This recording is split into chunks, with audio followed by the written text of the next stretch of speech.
quisiera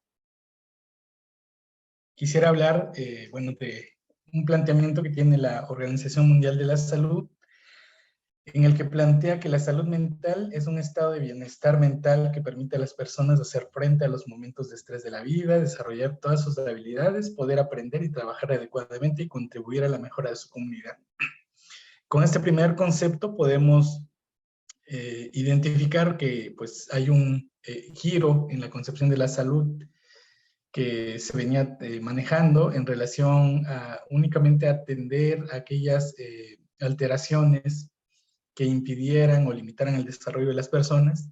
Y bueno, cuando se empiezan a introducir conceptos como bienestar, calidad de vida, salud mental, digamos, diversas instituciones, organismos internacionales, empiezan a apuntalar la relevancia de hacer planteamientos que tienen que ver con, digamos, respuestas y conductas positivas, ¿no? Conductas a favor de la persona. Sin embargo, con este primer concepto, quienes nos dedicamos a la psicología, o sea, tenemos poca claridad de qué hacer. Bueno, ya sabemos que es un estado ideal en donde las personas tienen bienestar. Además, las personas, gracias a la salud mental, van a poder hacer frente a los momentos de estrés de la vida, van a ser capaces de desarrollar todo su potencial, sus habilidades, aprenden además y trabajan adecuadamente para contribuir a la mejora de la comunidad. Es decir, son, digamos, cuestiones deseables en un sujeto, ¿no? En una persona. Sin embargo, insisto, pues, al acercarnos nosotros a la población, creo que una pregunta que nos debería surgir es, ¿cómo hacemos entonces para propiciar este estado tan deseable que es la salud mental? Y en ese sentido, bueno, lo primero que hice fue tratar de analizar este concepto, de desmenuzarlo. Y en primer lugar tenemos, yo identifiqué dos grandes dimensiones. La primera que tiene que ver con la persona o con el organismo humano.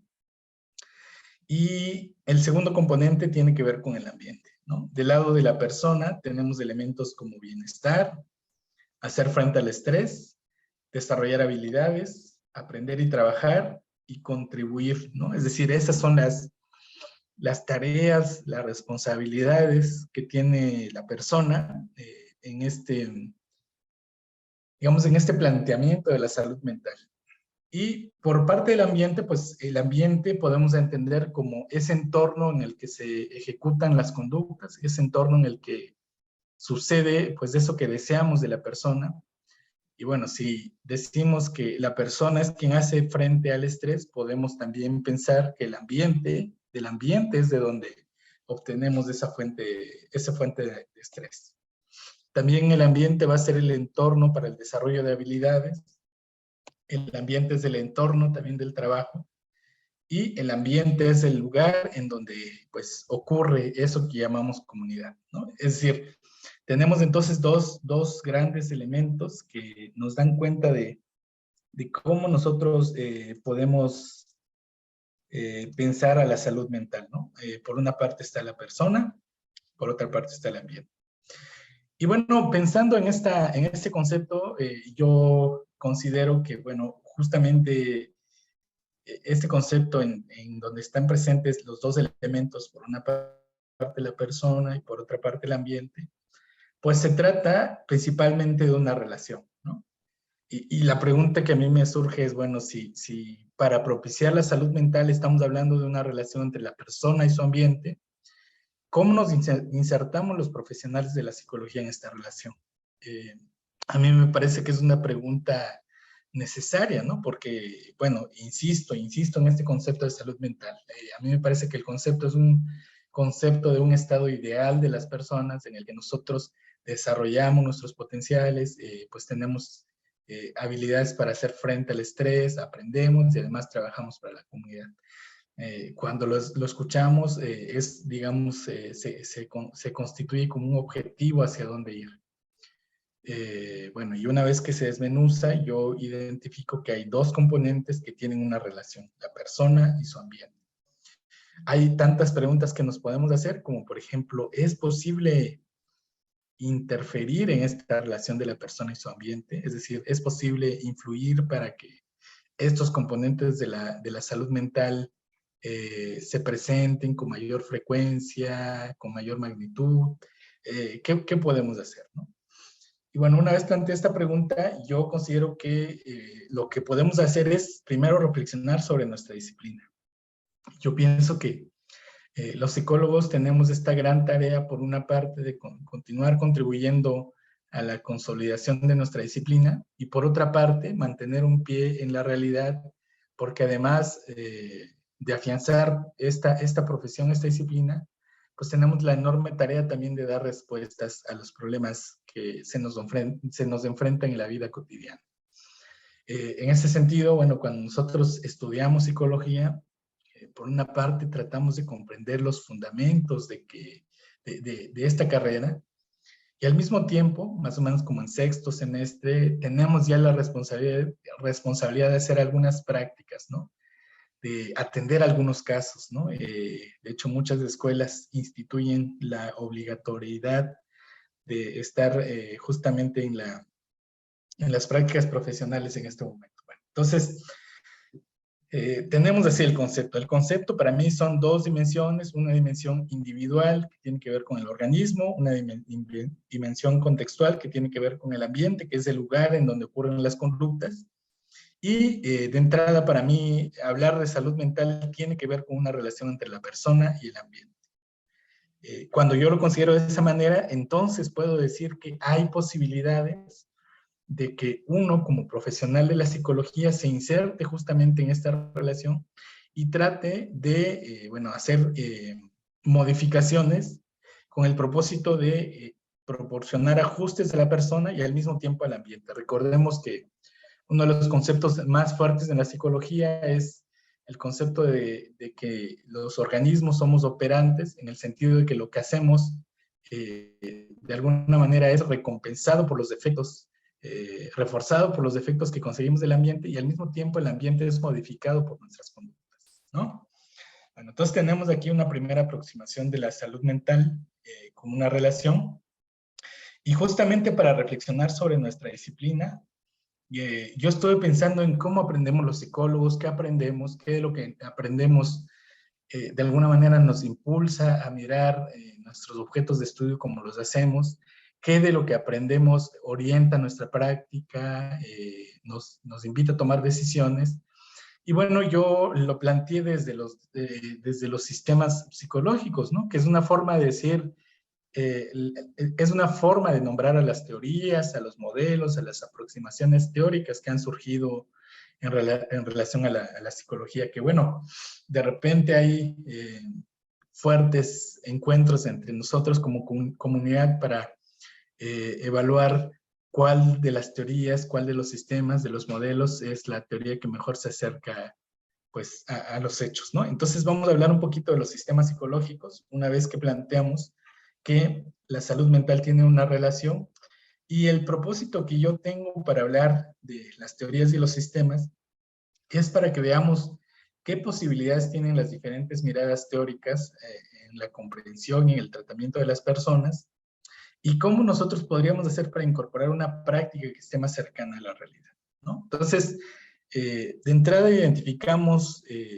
6 modelos a través de los cuales nosotros analizamos a las personas y esos modelos se han construido a lo largo del tiempo. Son los modelos psicológicos, las teorías psicológicas que de alguna manera han tenido mayor predominancia en nuestras escuelas, ¿no? Y quiero hablar de algunas particularidades al respecto. En primer lugar tenemos un modelo que podemos denominar como el modelo del atributo, y teóricamente se concibe como que la conducta va a estar en función de variables personales organísmicas llamadas intrapsíquicas o genotípicas.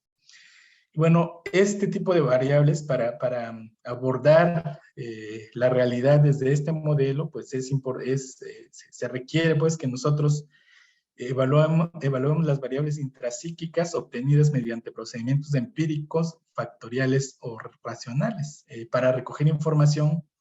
Hacemos usos de test psicométricos y estamos hablando del nivel 1, 2 y 3 de inferencia. El objetivo de este modelo es predecir la conducta futura del sujeto en distintos ámbitos. Y bueno, nos puede servir cuando deseamos hacer orientación vocacional o selección de personas para un entorno laboral. Pero bueno, así dicho, ¿de qué trata este modelo del atributo? Bueno, cuando nosotros evaluamos a las personas, cuando las evaluamos ya sea con fines diagnósticos o con fines de investigación, nosotros utilizamos diversas herramientas, ¿no? Por ejemplo, podemos decir que los psicólogos utilizamos la entrevista, podemos decir que los psicólogos utilizamos la observación, podemos decir que los psicólogos utilizamos algunos cuestionarios, ¿no? Que recogen información respecto a el hecho psicológico del que queremos tener pues justamente esa información. Ahora, esa recogida de información, la forma en cómo nosotros recogemos información, si decidimos que sea un cuestionario, una entrevista, una prueba de ejecución, una observación, va a depender del modelo teórico desde el que estamos nosotros posicionados. Y bueno, yo considero que de pronto nos olvidamos de los modelos teóricos, ¿no? Nos olvidamos desde dónde iniciamos a observar nuestra realidad y de pronto pues empezamos a replicar cosas sin necesariamente reflexionar sobre lo que estamos haciendo. De pronto nos enteramos que existe un instrumento para evaluar ansiedad y depresión que tiene 10 preguntas. No nos cuestionamos qué es lo que pretendemos hacer, simplemente descargamos la versión, se la pedimos a un amigo y lo aplicamos y empezamos a hacer conjeturas a partir de esta información que estamos obteniendo. Con esto no quiero decir que este procedimiento no sea correcto, con esto no quiero decir que estos instrumentos no tengan utilidad. Lo que pretendo comunicar es que cuando a nosotros como profesionales de la psicología nos hacen un planteamiento, nos hacen una solicitud profesional, nosotros deberíamos de tener claridad de qué es lo que se espera de nosotros, para qué estamos haciendo lo que estamos haciendo, ¿no? Y entonces todas las decisiones que nosotros tomemos, de alguna manera tendrían que estar justificadas por esas decisiones que estamos tomando. Y entonces tenemos este primer modelo del atributo y bueno, básicamente consiste en este modelo que plantea que existen los fenómenos psicológicos, pero que tales fenómenos son latentes, es decir, no podemos observar los hechos psicológicos. Estamos hablando, por ejemplo, de conceptos como autoestima, autoeficacia, emociones positivas, estamos hablando de conceptos como ansiedad, depresión, estrés, son eventos, son hechos que por sí mismos no podemos dar cuenta de ellos. Es decir, si hoy me dijeran, demuéstranos cómo existe el estrés en las personas, yo no pudiera tomar un objeto o yo no pudiera señalar una parte del sujeto para evidenciar la presencia de este estrés. Y entonces cuando hablamos del atributo, lo que decimos es que existen una serie de variables observables, ¿no? Y que la suma de esas variables son las que nos van a dar como resultado esa variable latente que nosotros llamamos estrés. Por ejemplo, cuando definimos a las variables observables, decimos que la persona quizá pues se come las uñas, que quizá la persona no mantiene la atención, que quizá la persona tiene ciertas expresiones de irritabilidad, que la persona expresa signos de cansancio físico, lentitud al caminar. Y entonces cuando sumamos esas variables que sí podemos observar o que tenemos mucho más cercanía para dar cuenta de ello, entonces la suma de esas variables nos va a dar lugar a esta variable latente que vamos a llamar nosotros estrés, ¿no? Entonces, en esto consiste el modelo del atributo. Un segundo modelo tiene que ver con el modelo dinámico, que yo considero que es un modelo que poco a poco ha empezado a desaparecer. Yo así esperaría de la práctica psicológica, porque bueno, quiero comentarles que en fechas recientes yo no he escuchado pues a colegas, a compañeros que hablen del modelo dinámico. Pero bueno, es importante mencionarlo porque es uno de los modelos que ha estado más presente en la psicología durante mucho tiempo, sobre todo en las escuelas. Y tiene que ver con cuando nosotros explicamos el comportamiento o lo psicológico en función de construcciones teóricas internas que en conjunto con los dinamismos inconscientes determinan la personalidad y la conducta, ¿no? Por ejemplo, cuando nosotros observamos que una persona ha tenido algunos intentos de suicidio, entonces nosotros atribuimos que esa persona tiene esos intentos de suicidio porque pues tiene impulsos tanáticos muy intensos que provocan justamente esas conductas, ¿no? Tratamos de buscar explicaciones hacia el interior de las personas, que obviamente esas explicaciones están sustentadas por un gran marco, bueno, que es el psicoanálisis, ¿no? Bueno, y como les decía yo, es un modelo que poco y nada yo considero que se sigue empleando. Pero hay un modelo del que quiero hablar y es el modelo médico. De repente en psicología, al ubicarnos en el área de la salud, se espera, pues, y nosotros mismos nos animamos a querer comunicarnos de una forma que pueda ser, digamos, similar, equiparable a como lo hacen los médicos. Entonces, el modelo médico en psicología lo que hace es que clasifica las entidades no zoológicas, es decir, las entidades patológicas de los sujetos que presentan trastornos conductuales, y los sistemas de clasificación psiquiátricos, bueno, se le ha cuestionado mucho porque no tienen una base etiológica o conceptual. ¿A qué nos referimos con esto? Sucede que para hablar, por ejemplo, de la depresión, pues la mayoría de los diagnósticos que emitimos, nosotros no lo reflexionamos en función de las teorías psicológicas. Lo que hacemos es que recurrimos a un manual que se llama DSM-5, y el DSM-5 lo que hace es que recoge diversos comportamientos, ¿no? Diversos comportamientos, los enlista y les otorga una etiqueta, ¿no? Entonces, nosotros lo que hacemos es observar si ciertos comportamientos están presentes en una persona y replicar esa etiqueta.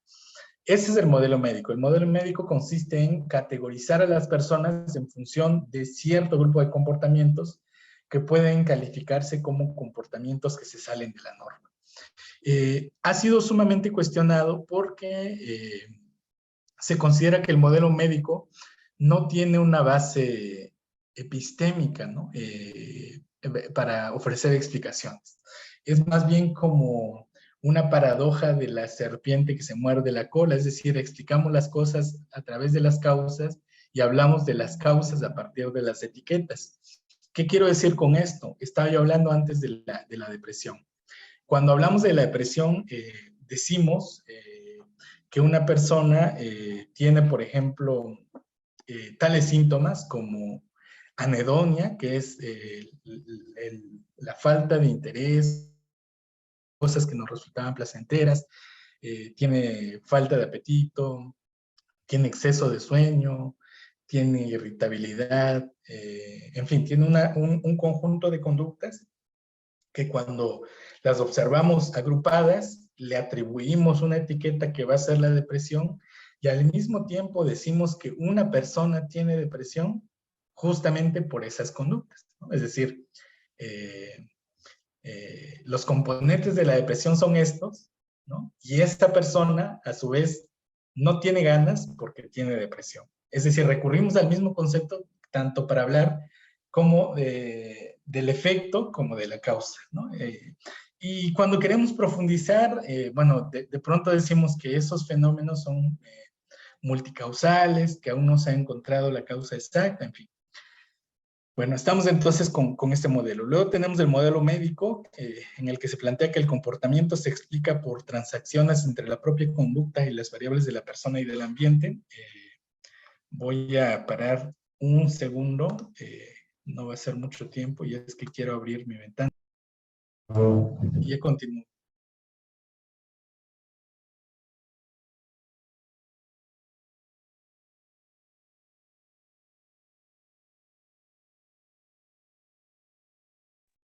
Muy bien, seguimos.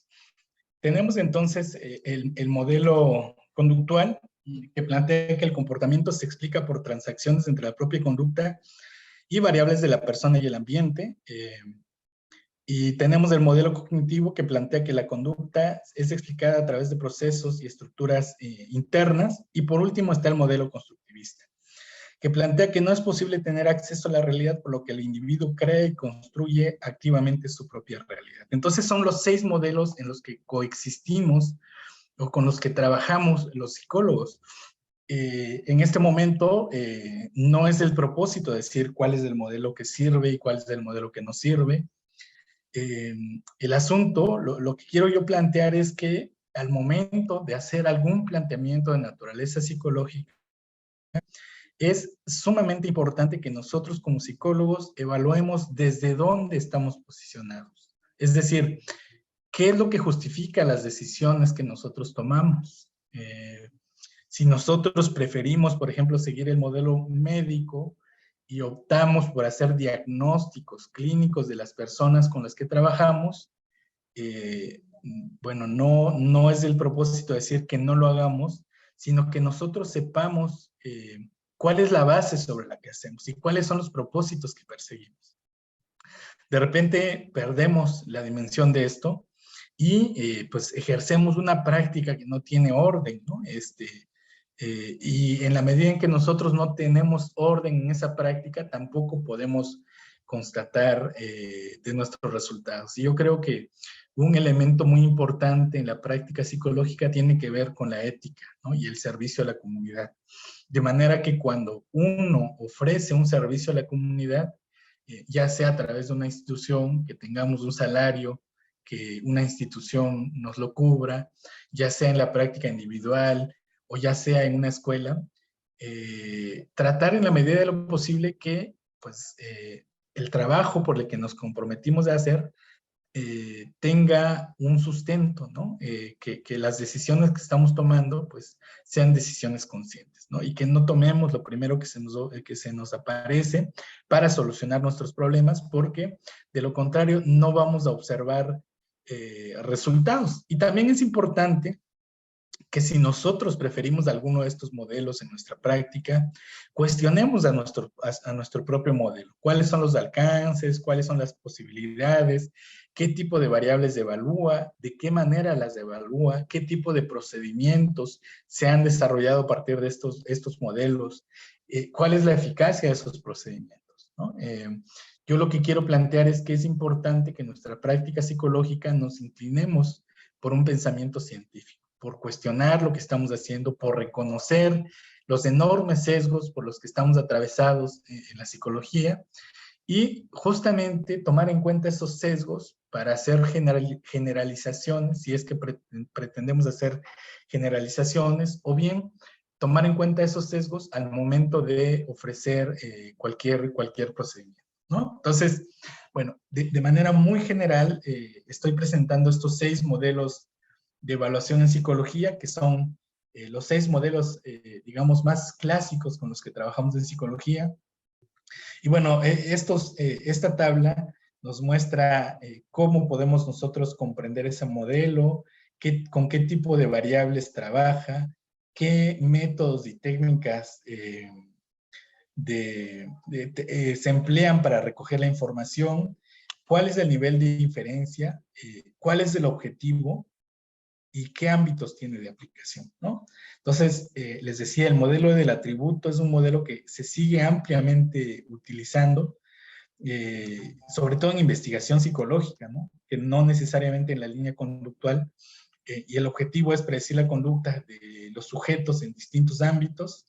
El dinámico, como les decía yo, considero que es un modelo que poco a poco se ha empezado a dejar de emplear.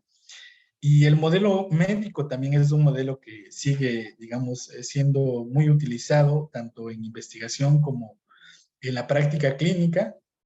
Y su objetivo principal es clasificar a las personas, ¿no? Clasificarlas en función de 2 grandes, digamos, ejes. Uno es el Manual Diagnóstico y Estadístico de las Enfermedades Mentales y otro es el CIE-10.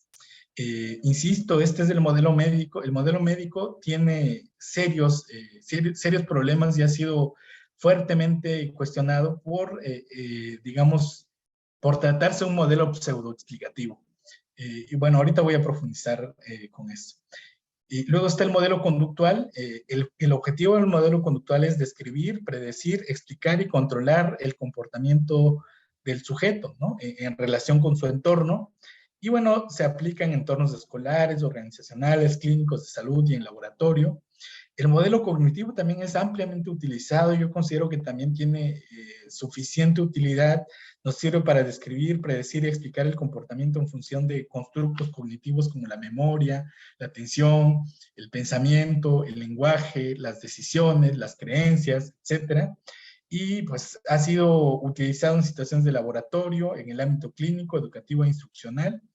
Y el constructivista, ¿no? Que se utiliza en investigación de tipo cualitativo, y yo considero que también es un modelo que tiene, digamos, muchas posibilidades porque nos permite recuperar las experiencias personales, pues, de los sujetos, ¿no? Si partimos de que la psicología tiene como uno de sus intereses la subjetividad de las personas, es decir, aquello que tiene que ver con nuestras historias personales, yo considero que también es muy importante evaluar esas subjetividades en términos de una metodología que pueda recuperar hasta donde sea posible esa subjetividad de forma muy clara, ¿no? Entonces, bueno, tenemos estos modelos, aquí los tengo esquematizados, y quiero que nos detengamos un poquito a pensar en algo que se llaman los niveles de inferencia. Que los niveles de inferencia tienen que ver con la construcción del conocimiento y es, digamos, nos permite saber qué tan distante de la realidad está la explicación que estoy haciendo respecto a un hecho psicológico, ¿sale? Eso es algo muy importante que quiero que reflexionemos. Cuando yo utilizo los constructos psicológicos, cuando yo me hago preguntas desde la psicología o cuando yo hago evaluaciones psicológicas, ¿qué tan separadas de la realidad están? ¿No? Es decir, digamos, ¿qué tan difícil es explicarlos tomando en cuenta cómo se ejecutan en la realidad, ¿no? Lo ideal en términos pragmáticos, en términos de resolver problemas, es que los constructos psicológicos que yo emplee estén sumamente cerca de la realidad. Es decir, que yo no necesite ofrecer tantas explicaciones de los hechos psicológicos, sino que los hechos psicológicos puedan observarse por sí mismos, ¿no? Ese sería, digamos, el ideal en la inferencia, que no tengo que hacer tantas abstracciones para comprender de lo que estoy hablando. Pero bueno, voy a hablarlo con más detalle en esta diapositiva. Como les decía yo, los niveles de inferencia nos hablan de qué tengo que hacer para dar cuenta de los hechos de los que a los que me estoy refiriendo, ¿no? Entonces, si yo soy un investigador en psicología, debo de tener muy en cuenta desde qué constructo estoy partiendo para hablar de los fenómenos psicológicos de los que yo quiero o pretendo ofrecer generalizaciones, o por lo menos generar conocimiento. Pero si yo soy un psicólogo clínico, también es importante que yo tenga claridad de cómo se construyen los fenómenos psicológicos de los que estoy hablando. Es decir, son fácilmente comprensibles para mí, los puedo evaluar fácilmente, puedo intervenir directamente sobre ellos y sobre todo puedo observar cambios, ¿no? De pronto tenemos una tendencia a sobreexplicar las cosas, incluso a sobreconceptualizar la realidad, de tal modo que en ocasiones ni siquiera tenemos claridad de lo que estamos hablando, ¿no? Entonces, esto para mí es un problema porque entre más etiquetas les pongamos a los hechos de la realidad y menos expliquen la realidad, pues mucho más difícil va a ser observar cuáles son los efectos que yo pretendo observar, ¿no? Entonces, vamos a hablar de los niveles de inferencia. El nivel más bajo, el nivel mínimo de inferencia es el nivel 1. Y lo podemos describir de la siguiente manera. La conducta se entiende como una muestra del comportamiento que se evalúa. Los test, por lo tanto, es decir, las pruebas recogen una muestra del funcionamiento habitual de la persona y por lo tanto se requiere un mínimo nivel de inferencia. Es decir, lo que yo estoy evaluando está directamente relacionado con la conducta del sujeto, ¿sale? Lo único que hago es sistematizar esa conducta para que pueda ser analizada a través de, digamos, un software que analiza datos, o para que pueda ser comunicada a través de un colega, ¿no? Yo le digo, observé esta conducta, voy a hacer este entrenamiento, quiero que tú me apoyes con este entrenamiento para que una vez que terminemos nuestra intervención, observemos si en este sujeto la conducta se redujo o aumentó, ¿no? Entonces, como pueden ver, en la medida en que la variable sobre la que estoy trabajando está directamente relacionada con la realidad, pues es mucho más fácil observar esa conducta, emplear un test o una prueba que recoja esa conducta y por lo tanto operar, trabajar con esa conducta, ¿no? Como ejemplo tenemos el siguiente. Si observamos que un niño moja la cama durante 15 días, se concluye que esa es la ocurrencia habitual de la conducta. Es decir, si durante 15 días registramos que el niño moja la cama, podemos concluir fácilmente que el niño tiene un comportamiento de incontinencia tuvo un comportamiento de incontinencia durante los últimos 15 días. Con esta claridad yo puedo pensar en una intervención, ¿no?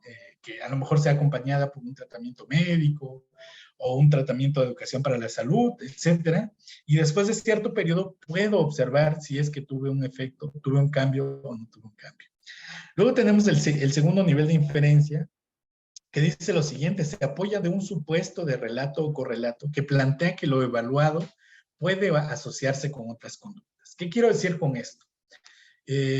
Aquí es cuando ya empiezan a aparecer otros términos u otros objetos de la psicología, como por ejemplo la autoestima, la personalidad, la autoconfianza, la autoeficacia, ¿no? Estos conceptos de los que no puedo dar cuenta con la simple observación que existen, ¿no? Sino que tengo que hacer una serie de preguntas que yo considero que lo que hacen es darnos información sobre ese supuesto. Por ejemplo, ahora que estuvimos en este periodo de pandemia por COVID-19, se emprendieron muchas investigaciones desde la psicología respecto a las conductas de cuidado de la salud, y una variable que se empleaba era, por ejemplo, autoeficacia ante el cuidado de la salud, ¿no?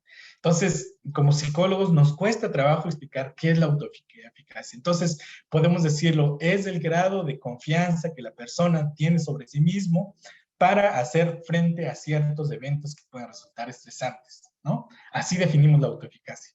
¿Y cómo sabemos que una persona tiene autoeficacia ante conductas de riesgo por COVID-19?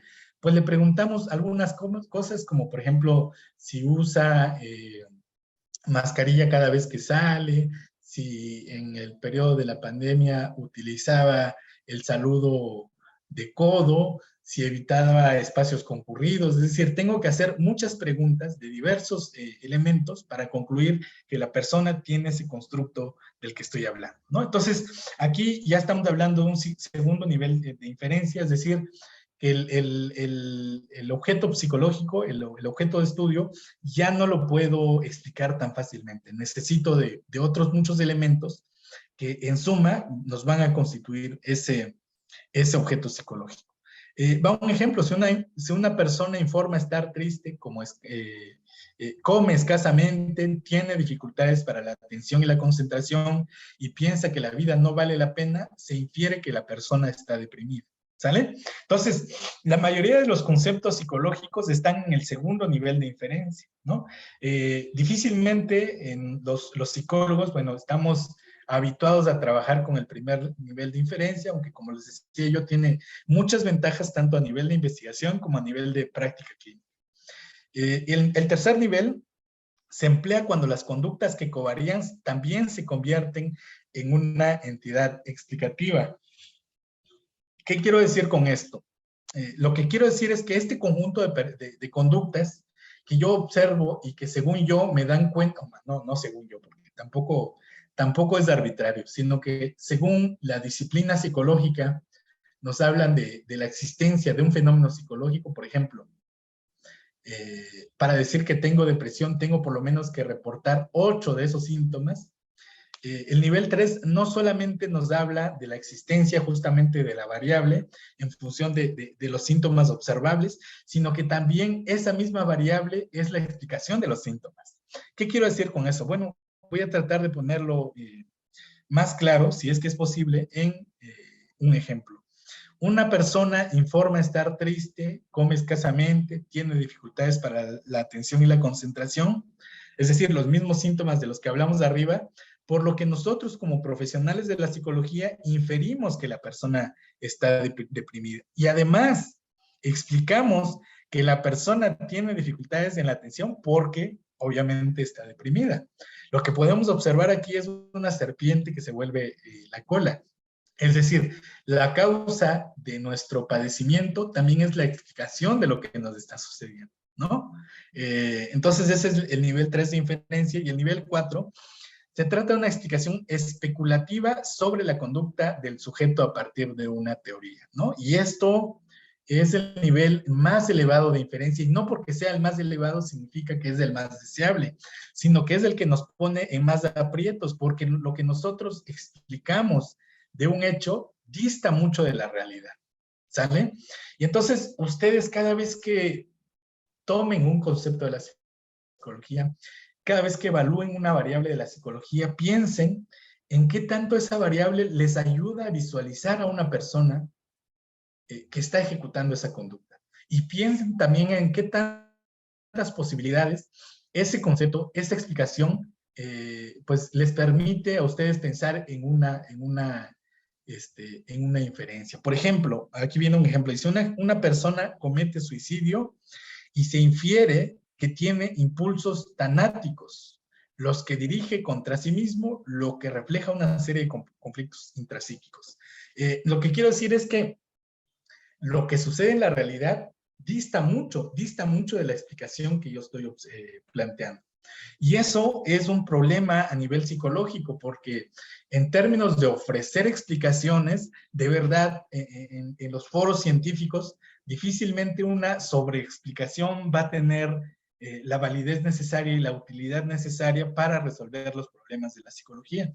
Y al mismo tiempo, a nivel clínico, una sobreexplicación de un evento difícilmente va a ayudar a resolver el problema por el que la persona nos está consultando. Hay un libro que se llama, es una novela muy bonita, que se llama Las batallas en el desierto, de José Emilio Pacheco, y bueno, habla la historia de un niño, un preadolescente de 12 años, que un día va a la casa de su mejor amigo. La mamá del mejor amigo es una mujer joven de unos 30 años de edad, y pues le invita una malteada y unos emparedados, ¿no? El asunto es que este niño preadolescente queda perdidamente enamorado de la mujer, y un día en la escuela, a media clase, todo aburrido, decide dejar la clase, se escapa de la escuela y va a ver a esta muchacha. Estamos hablando de la Ciudad de México de los años 40, que de alguna manera un poco más segura. Entonces se escapa de la clase y se va a ver pues, a la mamá de su mejor amigo, y le confiesa que está enamorado, ¿no? Después el niño se regresa a su casa, después de decir de que la mujer fue lo más atenta posible con el niño, y decirle que la diferencia de edades y todo ese tipo de cuestiones. Y cuando regresa a su casa, pues en su casa ya hay un escándalo, ¿no? Porque la familia se enteró de lo que el niño hizo, entonces decide mandarlo con un psiquiatra. Entonces el niño está sentadito y el psiquiatra tiene un asistente, y entonces están discutiendo el diagnóstico del niño, y cada quien elabora una teoría extrañamente absurda, ¿no? El niño dice, es que es un niño adelantado a su edad, tiene un potencial creativo impresionante, y por lo tanto es que él toma estas decisiones. Y su asistente le dice, por el contrario, se trata de un niño que tiene un profundo complejo de Edipo que no ha podido canalizar adecuadamente, y por lo tanto es que busca mujeres mayores para enamorarse, ¿no? Y él, sentadito en el consultorio, en un momento se irrita tanto y dice, estúpidos, ¿no? Que no pueden reconocer que simplemente me gusta esta persona, ¿no? A ustedes nunca les ha gustado a nadie, nunca han querido expresar el gusto que tienen por alguien, ¿no? Entonces, un poquito es esto, ¿no? El nivel 4 de inferencia tiene que ver con muchas elaboraciones que hacemos para llegar a una conclusión. Y yo pienso que la psicología tiene que transitar a ayudarnos a comprender con más claridad los fenómenos, ¿no? Entonces, de esto se tratan los niveles de inferencia. Y justamente, pues estos niveles, estos modelos psicológicos tienen diversos niveles de inferencia. Por ejemplo, el modelo del atributo requiere del nivel 1, 2 y 3. El modelo dinámico, como pueden observar, no tiene ningún contacto con la realidad, parte del nivel 2.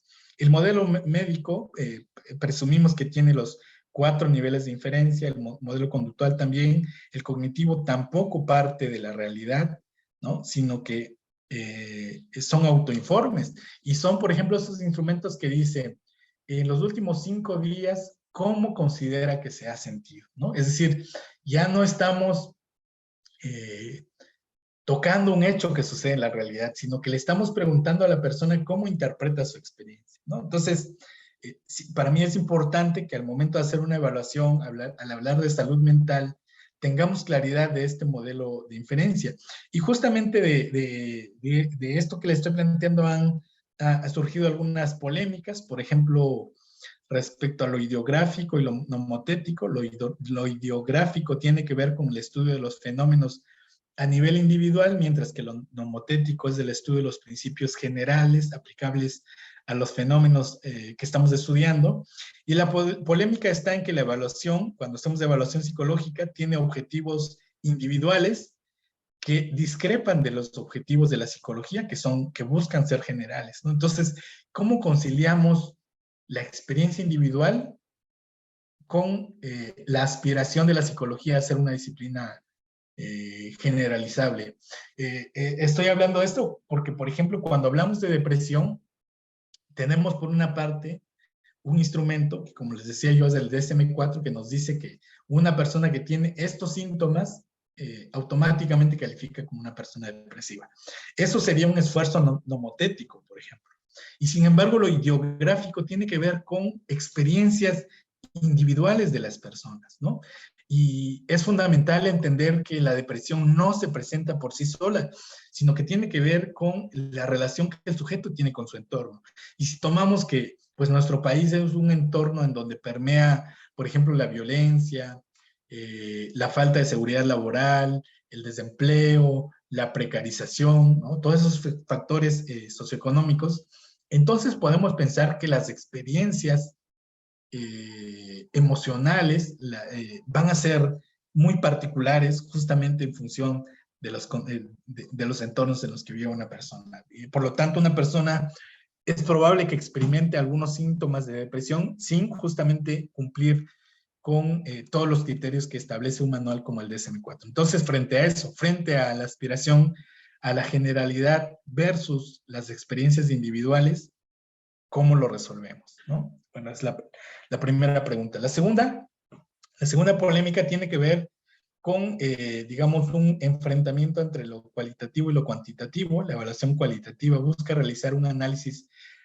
global y comprensivo del sujeto, mientras que la cuantitativa exige la medición de la respuesta del sujeto ante situaciones estandarizadas, ¿no? Es decir, la psicología o la investigación cuantitativa busca generar o encontrar ciertas regulares en el comportamiento, mientras que cuando nosotros nos interesamos cualitativamente por las personas, buscamos un poquito más conocer los significados, las experiencias, etcétera. Entonces, ¿cómo solucionamos esto, no? Yo considero que no hay forma de posicionarse por un lado o por otro lado si nosotros nos asumimos como científicos. Es importante reconocer que ni los esfuerzos cuantitativos nos ofrecen un panorama completamente certero de lo que estamos investigando, y mientras que a la investigación cualitativa le resulta de suma utilidad también los esfuerzos cuantitativos. Entonces, se complementaría. Y el otro es la evaluación tradicional versus la evaluación conductual. La fuente de la polémica se centra en la formulación teórica, la consistencia de la conducta, los niveles de inferencia, etc. De repente, algunos modelos de evaluación de comprensión del ser humano que no consideran la parte de la conducta, olvidan que los fenómenos psicológicos no se presentan por sí solos, ¿no? Sino que son el resultado de una interacción del sujeto con su ambiente. En ese sentido, por ejemplo, ese concepto de salud mental que veíamos al inicio, de repente resulta muy interesante, muy alentador, pero cuando, digamos, si nos lo entregaran a nosotros como psicólogos y nos dijeran, esto tienen que hacer, uno se preguntaría, ¿y cómo lo hago? ¿Cómo lo hago? Porque aquí habla de un estado ideal, pero no me dice qué elementos puedo yo mover del entorno para propiciar ese estado ideal. Y de repente así son los demás modelos, principalmente el modelo médico, el que clasifica a las personas, que habla de la depresión como el conjunto de síntomas, pero difícilmente habla de la depresión como una relación del sujeto con su ambiente. Y es de lo que voy a hablar a continuación. El modelo médico es el que de alguna manera se ha cuestionado porque de pronto se habla de una inflación diagnóstica del DSM-4, es decir, que hay una segmentación tal en los síntomas y en los tipos de personas que de pronto me parece a mí que exageramos pues en las categorías clínicas sobre las que estamos operando. Yo considero que hay un puñado de problemas psicológicos que requieren atención, pero justamente sobre ese puñado de problemas psicológicos es que empiezan a plantearse otros más, ¿no? El otro cuestionamiento que se hacen es que si es posible explicar los comportamientos como desajustes cerebrales. Porque al hablar de trastornos mentales, entonces hablamos de una enfermedad de la mente.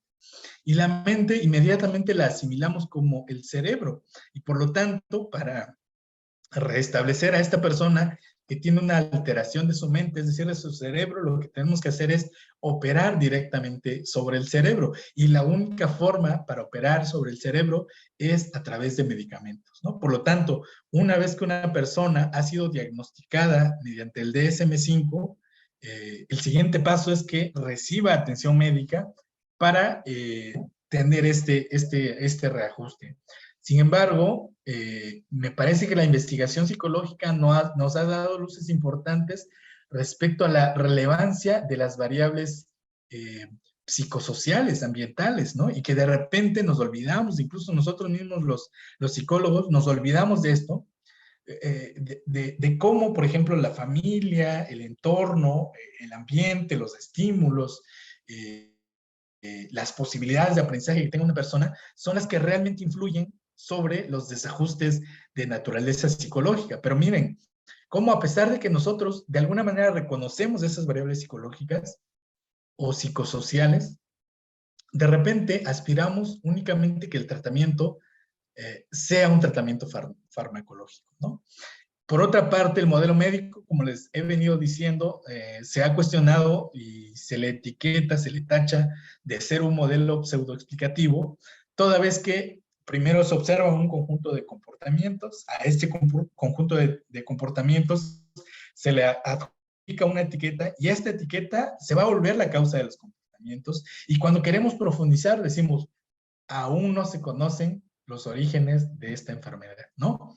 Entonces vemos a las alteraciones mentales, a los problemas de salud mental, como elementos que aparecen por sí solos sobre las personas, como que se apoderan por sí solos sobre las personas. Queremos intervenir sobre el cerebro y poco y nada hacemos por el entorno en el que se desarrolla ese sujeto, ¿no? Entonces, un poquito el planteamiento es empezar a pensar en cómo las variables psicológicas definitivamente tienen una estrecha relación con el ambiente. ¿Hacia dónde ir? Bueno, el comportamiento no puede ser entendido sin el análisis de su transacción con el contexto. ¿Estamos? Y bueno, hay un modelo integrador. Bueno, para empezar, a recordar que los modelos, teorías o aproximaciones teóricas que sirven de base a la evaluación psicológica son diferentes, ¿no? En su formulación explicativa, tienen variables o unidades de evaluación distinta, emplean métodos técnicos técnicas distintas para recoger esta información, utilizan distintos niveles de inferencia, tienen distintos objetivos y también sus ámbitos de aplicación pueden presumirse como distintos. Entonces, la pregunta es, si hay tanta diversidad, ¿son útiles o no son útiles? Bueno, podemos adelantar que algunos modelos van a tener utilidad en ciertos entornos, ¿no? No se trata de decir que solamente un modelo es el ideal. Por ejemplo, el modelo del atributo, ese modelo en el que se plantea que existen los hechos psicológicos gracias a un conjunto de ítems o hechos que sí son observables, nos puede servir para hacer orientación o hacer selección de profesional. El modelo médico, ese modelo que clasifica a las personas en función de una serie de síntomas, es un modelo que nos va a servir para comunicarnos con otros profesionistas en el ámbito clínico, ¿no? Necesariamente tenemos que conocer sobre el modelo médico, aunque tenga tantas debilidades. El modelo conductual es altamente útil para propiciar cambios a nivel de conducta, y el modelo cognitivo nos sirve para indagar sobre los procesos de pensamiento o de aprendizaje. Ahora, hay, por supuesto, esfuerzos interesantes de cómo integrar los modelos que tienen más relevancia, que insisto, esta coexistencia de modelos o hablar de los diversos modelos en psicología no significa posicionar uno en detrimento de otro, ¿no? Es importantísimo que los psicólogos constantemente reflexionemos sobre qué es lo que pretendemos alcanzar con nuestra práctica, hacia dónde vamos, qué pretendemos, ¿no? Y en ese sentido, tomar decisiones informadas de lo que estamos haciendo. Entonces, ¿cómo podemos emplear esos modelos de la psicología para que tengamos observaciones más contundentes o resultados pues mucho más tangibles si es que nos dedicamos a la práctica clínica? Bueno, Fernández Ballesteros, que es una psicóloga española, y Arthur Stats, que desafortunadamente falleció en este año, desarrollaron un modelo integrativo que se llama, puede conocerse como conductismo social o psicología conductual, en el que se plantea lo siguiente, que para evaluar lo psicológico, es decir, para evaluar la conducta, hay que hacer evaluaciones a lo largo del tiempo y tomando en cuenta diversas variables. ¿Cuáles son esas variables? Primero, las condiciones ambientales históricas, es decir, ¿qué de lo que me ha sucedido ha influido en mi conducta actual, ¿no? ¿Qué es lo que, digamos, a veces en psicología clínica llamamos anamnesis, ¿no? Cuando hacemos la historia clínica. Se trata de conocer qué elementos del pasado, qué elementos que han estado presentes repercuten en mi conducta. El segundo elemento que yo voy a evaluar es el repertorio básico conductual, que tiene que ver con aquellas conductas aprendidas por la interacción de variables biológicas y ambientales. Recuerden que nuestras conductas se sostienen sobre una base biológica que es nuestro cuerpo y se aprenden a través de la interacción con nuestro ambiente. Ahorita vamos a ver cómo estas variables tienen su nombre equivalente en, pues, digamos, los modelos clásicos que hemos empleado. Luego tenemos esta segunda variable que se llama subíndice 2, que habla de las condiciones ambientales actuales que mantienen o controlan la conducta que estamos observando. Es decir, qué de lo que está sucediendo en este momento influyen en esa conducta. Y luego tenemos una variable O que se observa en 3 tiempos. Y estas son variables biológicas que actúan en distintos momentos de la historia del individuo. Y por último está la conducta objeto de estudio. ¿Qué quiere decir? ¿Qué queremos decir con esto? Que al momento de hacer una observación conductual, una observación, mejor dicho, psicológica, lo ideal es tomar en cuenta tanto el entorno pasado en el que se desarrolló esa conducta, el entorno presente que continúa propiciando esa conducta, y también la historia de aprendizajes que nosotros hemos tenido respecto a esa conducta. Es importante además no dejar a un lado las variables biológicas que pudieran influir sobre esa conducta, sobre todo si tenemos algún padecimiento. Tomando en cuenta entonces estos elementos, podemos tener una mejor descripción de lo que está sucediendo ahorita con una persona que tiene una alteración que se calificaría como mental, y en función de eso, influir, ¿no?, contextualmente para, para lograr una modificación. Este modelo integrativo, como les decía yo, tiene su correlato en los modelos clásicos. Por ejemplo, tenemos el comportamiento, que es lo que hace un sujeto, como lo que, tanto lo que hace, como lo que piensa, siente y experimenta.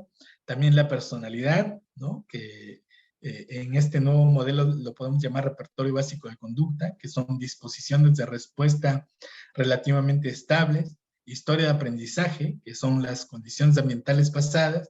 Luego están las condiciones ambientales actuales y las condiciones biológicas, que solamente se toman en cuenta si el organismo pues tiene un padecimiento muy particular. Y bueno, con esto pretendo concluir, y lo importante es que recordemos que como profesionales tenemos varias tareas, ¿no? A veces tenemos la responsabilidad de emitir un diagnóstico, orientar, seleccionar, modificar conductas. Por lo tanto, es importante que nos preguntemos cómo concebimos lo psicológico, ¿no? Y para tener una mejor comprensión, es importante regresar a aquella materia que se llamaba teorías y modelos de la psicología, que fue un poco de lo que les hablé aquí, y identificar cómo las variables, los conceptos, lo que yo utilizo para explicar los hechos sobre los que estoy interesado, me ayudan a describir con suma claridad el problema. Si observo que esa variable es altamente especulativa, es decir, necesita de muchas explicaciones para justificar la existencia de un hecho psicológico, seguramente va a ser una variable o un concepto que no va a ser de mucha utilidad para mí al momento de ejercer mi práctica profesional. Por eso es importante que quien se inicia en la psicología tenga claridad de la teoría desde donde observa el objeto de su interés, ¿no? Bueno, entonces, teniendo este panorama, yo creo que hay dos preguntas que quedan al aire. ¿Cómo medimos entonces nuestros objetos psicológicos? Es decir, una vez que yo reconozco que los objetos de la psicología tienen diversos niveles de inferencia, la segunda pregunta es ¿cómo los mido? ¿Qué instrumentos tengo que aplicar? ¿Siempre tengo que hacer observación? ¿Siempre tengo que hacer entrevista? ¿Siempre tengo que aplicar test? ¿Siempre tengo que aplicar pruebas de ejecución de la inteligencia? ¿Qué tengo que hacer, no? Entonces, ¿cómo evalúo? Yo creo que da para una segunda sesión que podemos tener en otro momento. Y el siguiente es cómo intervengo, ¿no? Pero lo importante que quiero destacar aquí es que las decisiones que nosotros tomemos definitivamente tienen que tener un propósito, ¿sale? Eso es importante. Cuando nosotros enfrentamos profesionalmente un problema de la psicología, ya sea para escribir un artículo científico o para ofrecer, digamos, un tratamiento, es primordial que nosotros tengamos claridad de qué pretendemos conseguir, ¿no? Y en función de esta claridad, entonces sí, apelar a cualquiera de los modelos que yo les acabo de explicar y seguir de manera lógica los niveles de inferencia y los niveles de medición que me ofrecen esos modelos. ¿Estamos?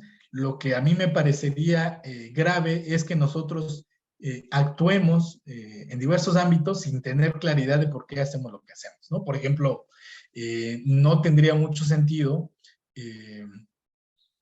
a lo mejor utilizar ciertos instrumentos de medición si no tengo claridad de qué pretendo hacer con esos instrumentos. No se trata de aplicar instrumentos por aplicarlos y tampoco se trata de aplicar intervenciones por aplicarlas, sino que se trata de seguir los propósitos que yo me estoy planteando.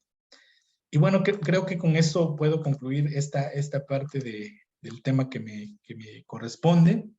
Y este fue un primer esfuerzo, pues, por tratar de tener un acercamiento a la salud mental desde la conducta.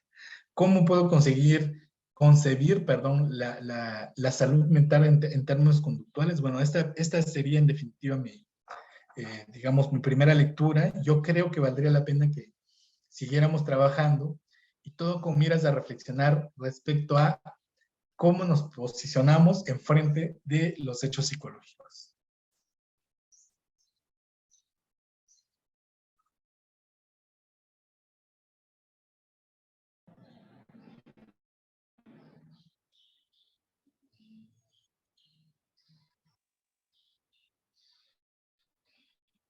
Ok.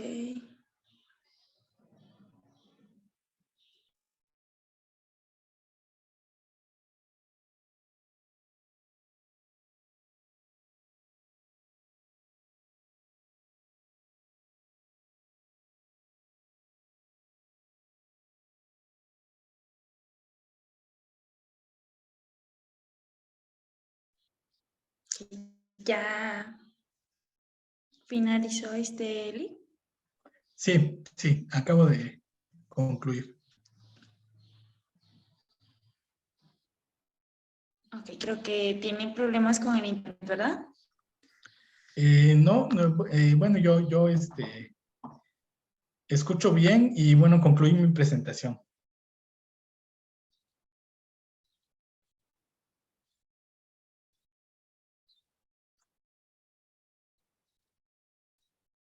Ok. Sí, Bueno, muchísimas gracias, Eric. Entonces, voy gracias a a... ustedes. Ok. Muchas gracias, psicólogo Neighbor. Muchas gracias. Y Gracias bueno, a ustedes. para finalizar, recordemos que pues estamos realizando pláticas, charlas durante toda la semana por el Mundial de la Salud Mental. Entonces vamos a estar realizando una todos los días. El día de mañana estaremos con la psicóloga Mayra con el tema de salud mental en el trabajo. Entonces, los esperamos. El video, todos los videos que vamos a estar subiendo van a estar en nuestra página de YouTube. Y pues muchísimas gracias, Lee. Que tengan bonito día. Muchas gracias a ustedes. Gracias.